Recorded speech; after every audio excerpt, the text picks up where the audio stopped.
eno edarus namba 5 ey'omusomo gwaffe oguyitibwa okusiibanga nabbi sallallahu alayhi wasallama bwe yakusomesa.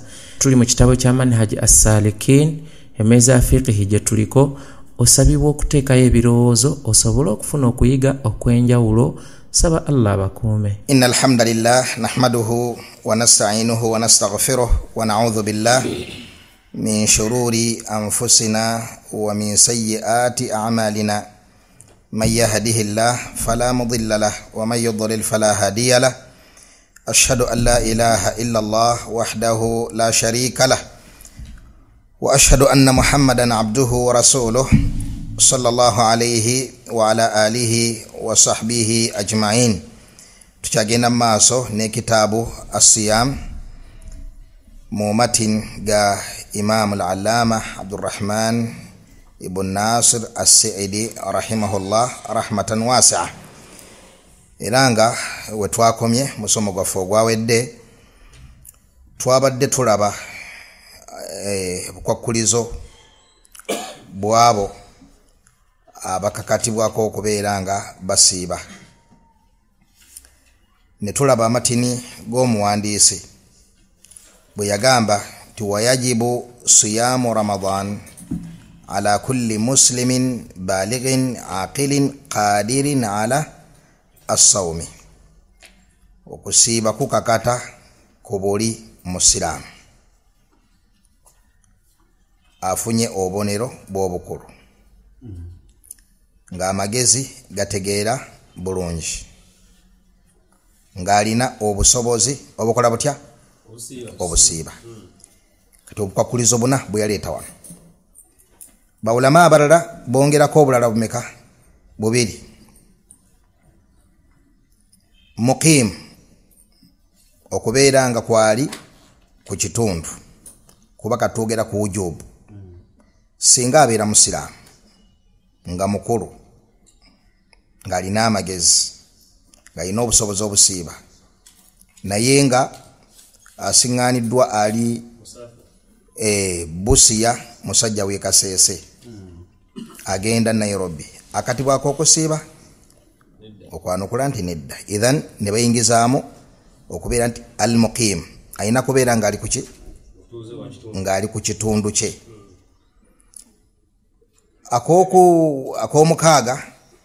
Ak'omukaaga kwe kubeera nti salima min al-haydhi wan-nifas. Naam, tali muhaydhi naki na nifas. Kubanga singa abeera musiraamu nga mukulu, ng'alina amagezi, alina obusobozi obusiiba, era ng'ali ku kitundu, naye ng'ali muhaydhi oba ng'ali muki? Oba ng'ali mu nifas, okusiiba kumukakatako? Okwanukula nti nedda. Idhan bwe bagaziya bawulama abamu ne basalawo buli kantu konna bakamaleyo, baleeta obukwakulizo obumeka? 6. Era nga mbufunze obwe bukwakulizo bw'obwetteeka bw'okusiiba. Obukwakulizo bw'obwetteeka bw'okusiiba.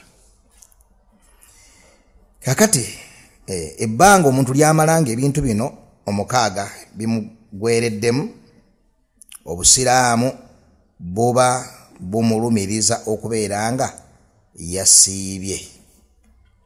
Singa aba tasiibye abeera fi kabira min kabairi madha adh-dhunub, aba ali mu zambi eki? Eddene. Tayib, twalaba kwakuliza akasooka nga kwe kubeera nga musiraamu, ne tulaba nti ekifulumyamu al-kafir binawaihi mu miteeko gy'emeka? 2. Paapa aba afulumye teyeeyita musiraamu, faaza aba afulumye teyeeyita musiraamu, omukulu w'ekisomesa aba afulumye teyeeyita muki? Musiraamu. Bwana mukulu afulumye teyeeyita muki? N'endiga zaabwe. Kitegereka? Aywa. Kaakati ne wabaawo omuteeko ogwokubiri nga be bazidoolo.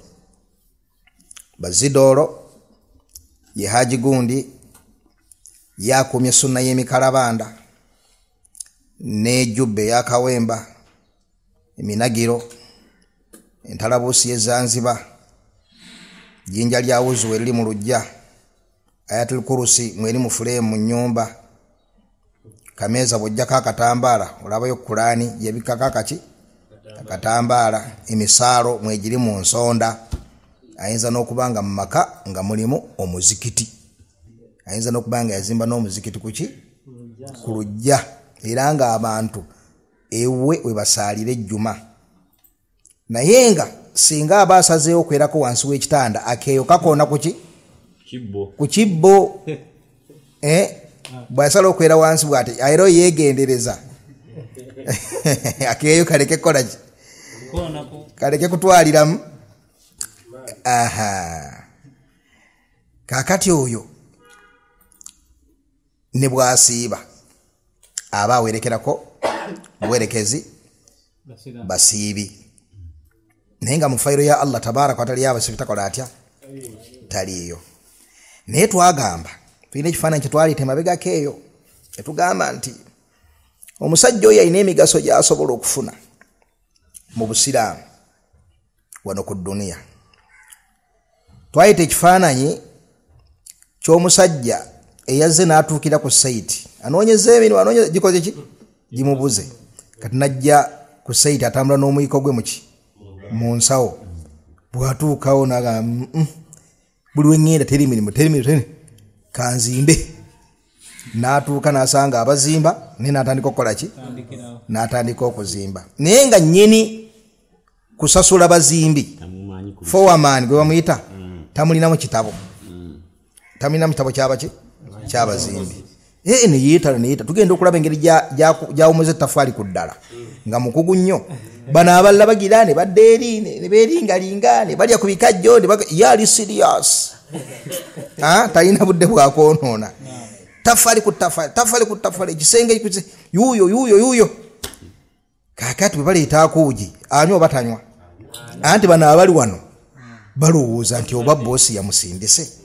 tayogedde mazima tegaatulikika nti bannange nze nno wano siri mu kitabo tegaatulikika kati nga yeetala essaawa y'okufuna empeera bw'etuuka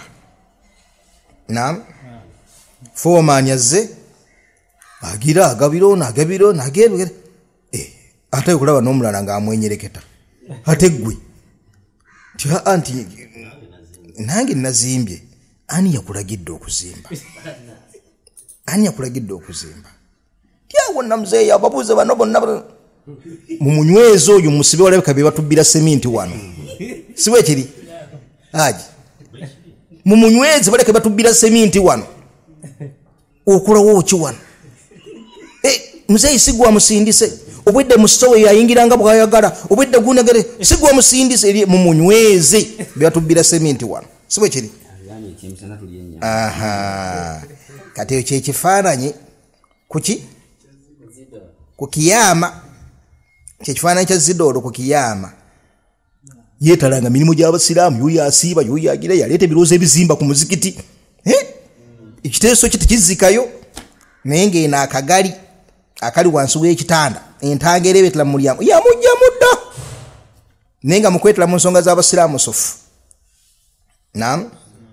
era ogenda okakkana puloti eyo gye baagazira ku muzikiti kyali kiteeso kye ayinza n'okuba nga yanyiikira nnyo ayinza n'okuba nga yagiwaayo wahakatha kati ekikulu si kwetala nnyo kakasani mu kitabo kya foreman okola otya mwoli kaakati amakulu agali wano kakasa nti ewa Allah akubalira mu basiraamu so si kubeera nti mu nsonga z'abasiraamu oli bize muzo kakasa nti ewa Allah akubalira kubanga ekikulu si bano abanno bowangaala nabo wano kati bano abazimbi bane bamuyita ki bagamba muzimbi munnaffe naye foreman ye mukulu kubanga yalina empeera si bwe kiri foreman ye mukulu kubanga yalina empeera kabeera nga foreman takumanyi byonna otawaanira bwereere omugaso omulala nti abantu bebakuyitako awo ne bakusanga ng'ozimba bayinza okuyita kireereesa atalina mulimu bonna bakwesiimisa bayinza n'okukuba ayini bayinza n'okukuba ekiiso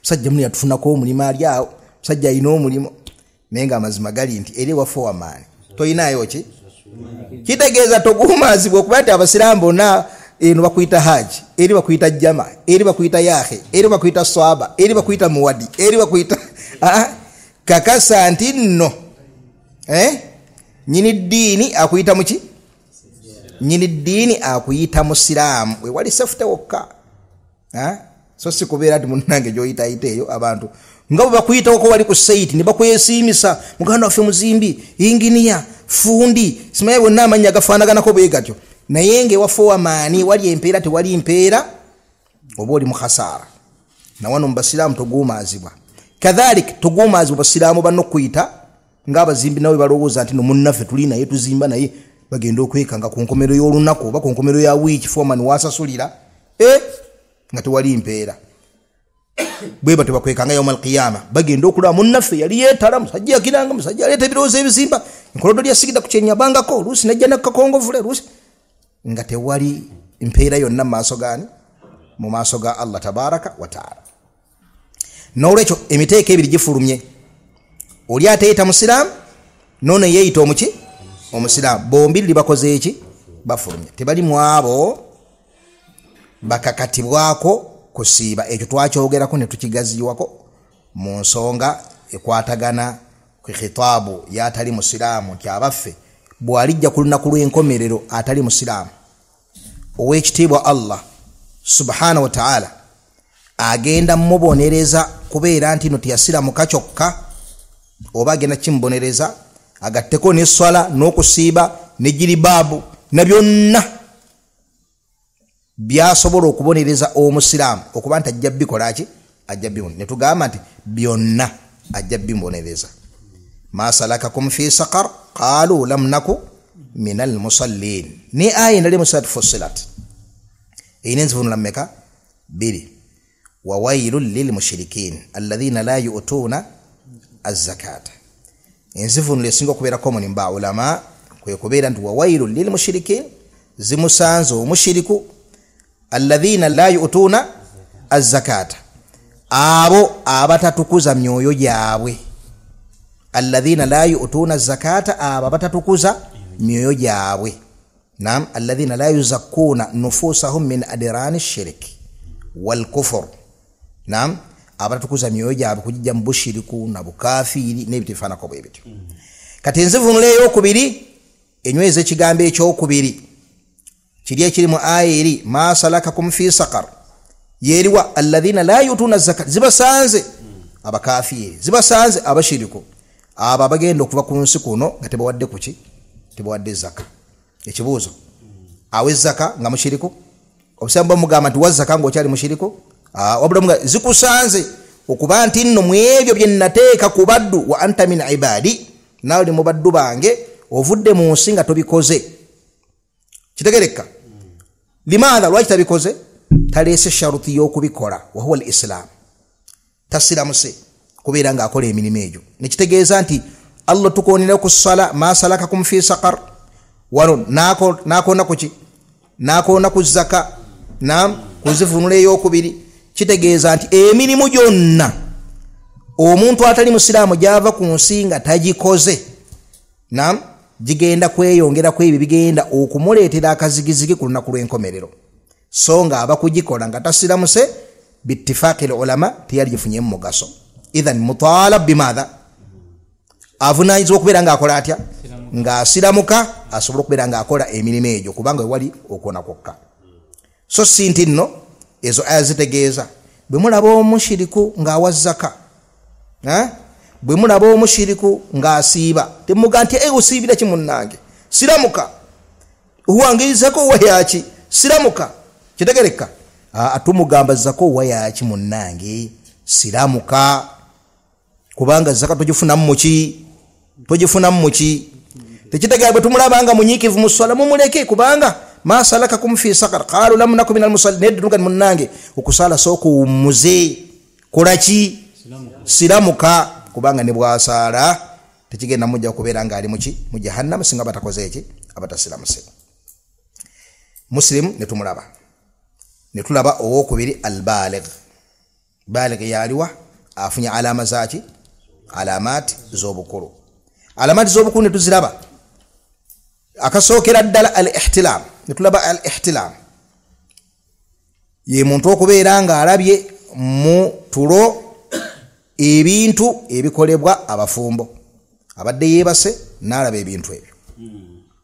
Oyo afuuse baligh, akuze. Ayina emyaka emeka 10 baligh.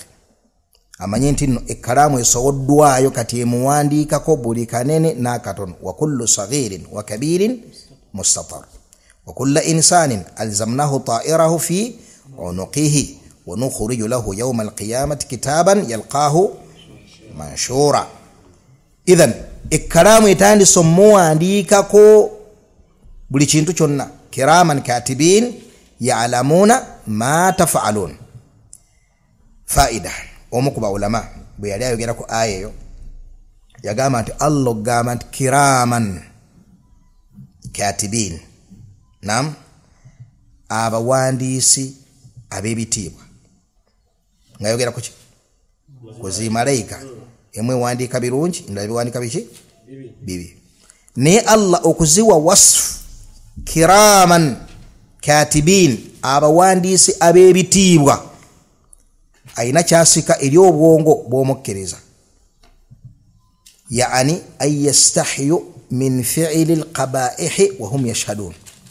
Kimuteeke mu mutima gwe ensonyi okubeera nga akola ekintu ekitali kirungi ng'abantu ng'ebitonde ebyo ebibiri malayika ezebbiri Allah zaatenze nti za kitiibwa nga zimutunuulidde. Kitegereka bulungi? Kitegeeza no wano muraqaba gwa mirundi emeka? Omusiraamu abaaji omuraqaba ya mirundi emeka? Ebiri ku nsonga eno. Okwatibwa ensonyi bano ab'ebitiibwa ababiri nzaani okubeera nti Allah yanteekako ebitonde bibiri. Nzaani okubeera nti Allah yanteekako ebitonde bimeka? Bibiri. Byali badde bitonde bya bulijjo wabula kiraman bitonde byaki? Bya kitiibwa. Katibin ebiwandiisi ya'lamuna ma taf'alun. Ngayimenye bulungi byemukola mutya? Byemukola. Al-ihtilam ke kaboni akola katya? Akasooka. Akokubiri al-imbat. Okubeera nga omuntu yambutu fil aana ash-sha'r al-khashin. Mu bifo bye ebyekyama mumeramu enviiri enkakanyavu okufulumyamu omuttunta wabula enviiri zifaananira ng'enviiri ez'oku mutwe. Akakabonero bw'okalaba ng'omanya nti aha ekkalaamu esikiddwayo. Leka kulowooza nti kasayizi kange katono naye ku kyalo bampita lugoojamye. Togamba nti togamba nti bampita balira baddevu. Yani oyo kitiibwa. Balira baddevu. Togamba nti nze akabiri kange nako mukalaba nga binkedde. Ebbanga ly'omalanga akakabonero okafunye khalas gwe manya nti omaze okuyingira fi khitaabi ash-shar', ofuuse mukallaf. Ahkam at-taklif waqi'atun fiika, amateeka aga taklif gakuliko. Era wano waliwo amasala tugakooneko mafunda mu dakiika ng'emu. Abaffe eddiini yaffe erimu omugugu twagakoonako emabega kawo. Eddiini yaffe erimu omugugu, ebiragiro bya Allah birimu omugugu, oba byonna byangu byereere. Mongoberera? Abu Imran ali kirima birimu ebirimu nga mugugu. Ani ayina obujulizi nti ddala ebintu Allah amateeka ga Allah galimu omugugu? Eywa nedda kigamba abasiraamu. Ali malak aywa ye ayo nyini fenna gye tumanyi la yukallifu Allahu nafsan illa wus'aha. Abamu bagivunula nga balowooza nti etegeeza nti emirimu gy'obusiraamu gyonna myangu temuli buzito bwonna. Nedda ayo yennyini erimu obujulizi ti emirimu gy'obusiraamu girimuko omugugu omuntu Allah gwe yamutikka. Naam. Wabula ne mubaamu obujulizi nti omugugu ogwo Allah yagukola nga buli muntu agusobola okwetikka. Bwe bujulizi obuli muki? Omugugu weeguli aye guyimirizaawo. Wabula ate nejjawo okubeera nti nno omugugu ogwo teguli mu egyo omuntu gy'asagamba mbunze emateeka g'obusiraamu gannema. Teriyo tteeka lya busiraamu sobola kulema kukola. Era bwe likulemerera okukola genuinely mu nnamula y'obusiraamu, obusiraamu tebukubanja tteeka eryo. Mungoberera? Ye qaida Imam Saadi yagamba nti walaysa wajib bila iqtidari. Naam. Wala muharramu ma'a ittirari. Tewali wajib teri kyatteeka bila iqtidari ng'omutalina busobozi ku kyo. Wala muharram wadde okuba nti waliwo ekintu ekiri haram eri omusiraamu ma'a ittirari nga ddala embeera emukuŋŋaaniddeko nga tewali bufulumira okuggyako ekyo. Kitegereka bulungi? Wala muharram ma'a al-ittirari. Ng'omuntu wabeera nti agenda kuzikirira nga tewali kisigadde okuggyako kulya nkaafu. Kitegereka? Hal yajuz? Naam, yajuz. Nga bwe kimanyiddwa nti ad-daruratu tuqaddaru biqadariha. Ebintu ebiri darura bipima ku kipimo kyabyo. Kakati bwe tudda ku aya egamba etya la yukallifu Allahu nafsan. Allah tatikka mwoyo. La yukallifu taklifu mujiwulidde. Taklifu mujiwulidde. La yukallifu Allahu nafsan. Allah tatikka mwoyo mugugu illa wus'aha. Okujjako gwali n'omuji gwalinako obuki obusobozi. Nekitegeeza nti waliwo at-taklif lakin fil wus'. Waliwo omugugu niyo omugugu guli ku kipimo omuntu kyalinako obuki kyalinako obusobozi. Kitegerekese? Aywa. Amanye nti ne kalaamu ekola ki? Ekkalaamu emuwandiikako. Aha. Amanye nti nno bw'alaba akabonero ako aka imbat okubeera nti nno afunye enviiri ezo, amanye nti ekkalaamu ekola ki? Ekkalaamu kati emuwandiikako. Kitegereka? Aywa. Akabonero ak'okusatu kwe kubeera nga ayingidde emyaka 10 n'emeka 15. Tewali kyofunye ku buli obubiri bwe giwere 15 ng'omanya nti nno oyingidde mu bakulu. Oyingidde mu bakulu. Ekkalaamu ekuwandiikako.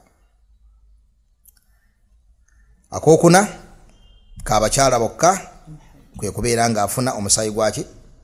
Afuna omusaayi gwa haid. Kakati amasala gano mugawulize bulungi, makulu nnyo kusiiba. Masala gasooka abazadde bakimanye ne ba awliya al-umur nabo bonna abya n'obuvunaanyizibwa ku baana okubakuza. Yinza okubeera nga mulekwa mwana wa muganda wo si gwe omuzaala ne gwe omuyina mu makaago. Oyinza okuba nga oli mudiiru wa madarasa murabbi. Naam. Somero lya busiraamu orabba abaki? Abaana b'obusiraamu babakwasa. Ne wilayati endala zonna obuvunaanyizibwa buba bukuweereddwa ku mwana kibayita wilaya. Naam. Manya nti nno okubirizibwa gwe ng'omusiraamu okubeera nga tuawid as-sibyaani ala siyam. Olundira abaana abato okubeera nga basiiba. Lakin fi taqatihim mu kigero kye balinako obuki? Kigero kye balinako obuki? Obusobozi. Si mutikka kumulaba nti nno wamugambye asiibe n'asiiba ku myaka 7 amazima n'omulaba ng'embeera ekoze eki emulemeredde. Naam. Nobeera nga omugaana okulya, omugaana okunywa, oluusi osikayo n'omuggo n'okola ki? N'omukuba. Ezo nsobi. Ezo nki? Ezo nsobi. N'olwekyo omulundira ku kusiiba okusinziira ku mbeera emwetoolodde n'obusobozi bwe. Bw'omulaba akwagala ate leka kuddaawo nti oleeta amazzi omukaka okunywa, oleete kajuyisi omukaka okukanywa, ng'ate omulaba ayagala okusiiba n'obusobozi abukola atya? Abulina. Kitegereka? Ng'era bw'omulaba ng'alemereddwa mu myaka egyo 7, mu myaka egyo 6, mu myaka egyo 8, naam, embeera eganye ate ereka kubeera nti omufiirako kitegereka wabula wano waliwo amasala mu kubalunda tuyina kubeera nga tukakasa nti wali njala yonna ebaluma yani siga tumanya nti omwana enjala emuluma tusobola okubeera nga tusigala tumudaaba tumusaayasa wadde enjala emuluma asobole okubeera nga amalako olunaku ensonga netegerekese bulungi oba alla tewali kirala okujja kusiiba aljawaabu tugenda mu maaso nga tumulunda tumusaayasa okubeera nti olunaku olwalumalako tekiina mutawaana wabula singa embeera olabye ddala ng'eganye kyetutegeeza naye okubeera nti okimanyi nti enjala emuluma n'osigala ng'omulunda omubuzaabuza omuzeeno omuzeeri otekawo obuntuntu obu asobole okuyanga olunaku alumalako ekyamu ddiini ekyamuki era basahaba bakikolanga hadith ya Ar-Rubaya bintu Muawidh radiyallahu ta'ala anha agamba nti arsala an-nabiyyu sallallahu alayhi wasallam ila qura al-ansar omubaka Muhammad sallallahu alayhi wasallam yasindika omubaka mu byalo by'abaani by'aba ansar omubaka oyo ng'agenda agati man asbaha muftiran falyutimma baqiyata sawmihi oyenna yabukeesezza nga teyasiibye yani bukeesezza ku makya tasiibye ayinza okuba nga ataddeyo n'ekiwogo ayinza okuba nga anyweddeko ne ku caayi kino kyali ku lunaku lwaki olwa Ashura mu ntandikwa y'obusiraamu lwali lwa tteeka mungoberera agamba falyutimma baqiyata sawmihi olunaku alujjuliza eddala agenda lwo mu maaso nagati waman asbaha saiman falyutimma sawmahu ate yabukeesezza nga asiibye naye agende mu maaso akola atya ajjuze qalat Ar-Rubaya n'agamba mukyala agamba fakunna nasumuhu ba'du okuva nabbi bwe yalagira ekiragiro ekyo ne tugenda mu maaso n'okusiiba nga tusiiba ki olunaku lwaki olunaku lwa Ashura wanusawimu sibyanana era nga tusiibisa n'abaana baffe yani abato nga tubasiibisa wanaj'al lahum al-lu'ba min al-ihn era nga tubateerawo emizannyo yani bakolanga obuntu obw'okuzannyisa twalanga ffe tukola toys nga tuzikola mu byayi Abdurrahim akola koko tubagikolako ate birala wakolako obuntu obwo obuzannyo wakola n'obukola mu byayi mu eddako yafiirwa obwo naaba yafiirwa haji mu myaka gyaffe ayiwa obwo aje omutokoto wagufumbako omutokoto n'ennaku ze bakyagufumba abavubuka baguyita batya wammwe alina kyagamba baguyita batya abeebusi baguyita fulyungu eyo Allah gyatujja ne tukula ntufuuka abasajja abakulu ne tusigala nga tusamira naam naam Allah akujjeeyo ng'oli wa mutokoto ojeeyo n'okolako embaga ne bakuteekako obumuli nakujjeeyo ng'ositamye wenda weeyanjadde oweddeyo naye nga gwe mugole kakati Allah nakujjeeyo mukavulugirayo n'okula a'udhu billah nasigala nga akola ki n'omusiŋŋaana nga asamira waliyadhu billah saba Allah ataase obutakozesa bulungi magezi kakati agamba nti wanaj'al lahum al-lu'ba min al-ihn twakolanga obuntu obw'okuzannyisa obwo babukolanga mu suufu ihn kiki ye pamba suufu naam nga babakolera obyokuzannyisa mu pamba babukolanga batya bebamanyi negwe twala ekifaananyi ekyangu nga bw'oyinza okuzingira omwana ekintu mu kyayi kiddole oba noba wakapiira mugende muzannye oba obuntuntu naam oyinza okubakkiriza byotabakkiriza mu mbeera eza bulijjo n'obakkiriza okuzannya akapiira kana bajja genda bwe banaafuna endasa akapiira kabatwala obwongo bagenda ogirayo bati ng'enjuba ekoze eki ng'enjuba egudde. Agamba fa idha baka ahaduhum ala at-ta'ami, omwana bwe yakaabanga nga yagala mmere okitegedde ndowooza nti enjala yakolanga etya, enjala yabalumanga. Fa idha baka ahaduhum ala at-ta'ami atainahu iya, nga tumuwa ekintu ekyo obuntu obwo nga abuzanyisanga, yani nga tumufuula ki, nga tumufuula bize n'obuntu tuwe butyo.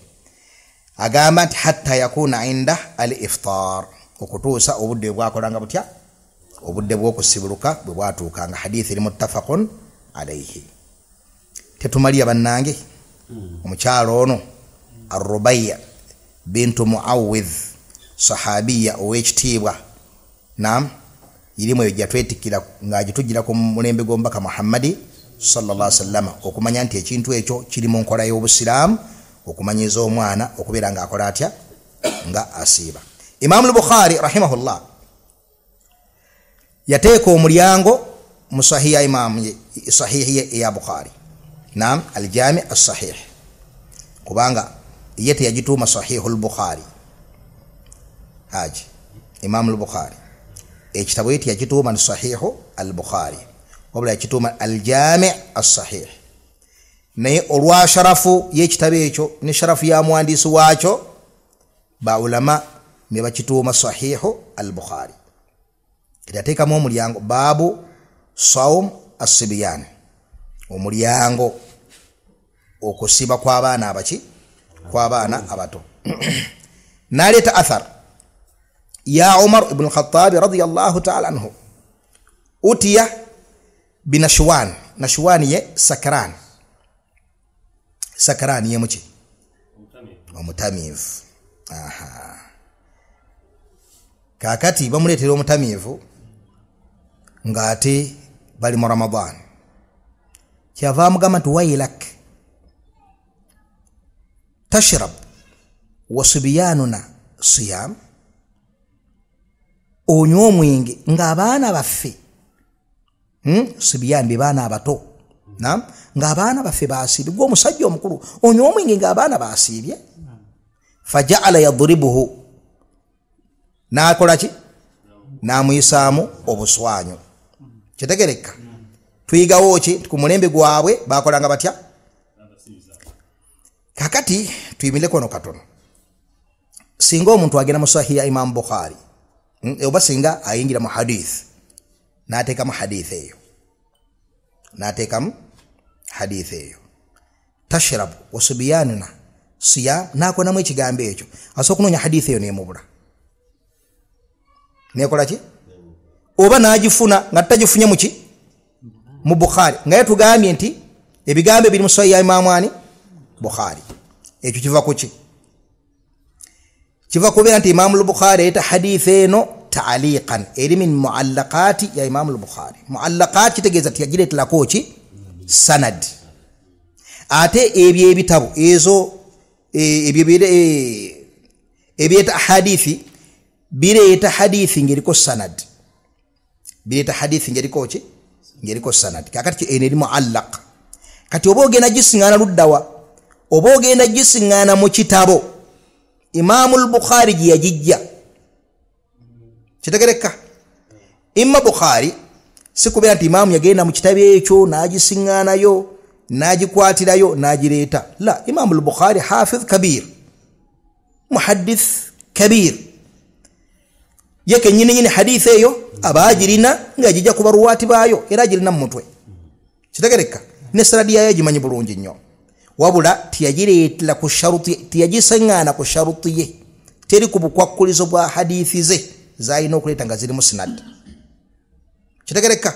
Terina maanyi gabeeramu hadithi eziri official zagenda okuleetako sanad, haddathani fulan haddathani fulan haddathani fulan, nedda, teri ku maanyi ago. Kyava agireeta ng'agireese eri muallaq, naam, muallaq kyeki, kwe kugijjako sanad. N'agamba mathala qaala Laythu, Laythu yagamba, naam, oba n'aleeta waggulu eri naam nagamba qala ibn abbas yagamba nenga awono nokuta ku ibn abbas walo sanadi jajjeyo kikwani hadith al muallaq ngabe twaraba nga tusoma al bayquni hadith al muallaq kitagereka طيب kakati hadith eno oba tokkirizibwa gamba nti rawahu al bukhari okujja ng'otadde ko nti muallaqan oba ta'liqa omuntu ategeere nti eno hadithi gy'ogambire mu bukhari tejjidde ku sanadi ya teri mu ahadithi kubanga kasagati rawahu al bukhari iyo hadithi totumaze ogiwanikira nti ntuufu kitegereka wabula ogamba rawahu al bukhari ta'liqan oba rawahu al bukhari muallaqan nga tumanya nti kakati kikyokola omuyizi wa ilimu ng'ojja ku hadithi eyo ng'oginoonya oyina ekitabo ogenda ogisiŋŋaana ojja gisiŋŋaana ng'eri mu bitabo kakati ng'eto hadithi gyendeese esiŋŋaanibwa mu kitabo kya Sa'id ibn Mansur kya hadithi kyayita nnyo athar z'abasahaba ne battabi'in kya Sa'id ibn Mansur bw'onaagisiŋŋaana ogenda kukisiŋŋaana athari eyo ng'ezine sanadi yaayo kati awo ng'otunuulya sanadi eyo bawula bagyogerako ki kitegereka bw'ebeera nga ntuufu awo ngo ogitikinga obutuufu bwayo bw'ebeera nga si ntuufu ng'omanya nti si ntuufu kitegeeza bulungi abiyitiibwa tayib n'olwekyo ne kibeera nti nno kiri mu sunna okuawada abaana okubeera nga bakola batya okubeera nga basiiba okuawada kiki okubeera nga obamanyiiza oba traininga okubeera nga basiiba bwekito bwe kyali ku mulembe gw'abasahaba ethan ne ku mulembe gwaffe tuyina kubeera mu bigere byabali fa in amanu bimithli ma amantum bihi faqad ihtadaw bwe munakkiriza obusiraamu ne mubukolerako ne mubutambulirako nga basahaba bwe babutambulirako mazima ddala mujja kubeera nga muli ku bulungamu wafaqa Allahu al-jamii' lima yuhibbuhu wa yarda walhamdulillahi rabbil alamin.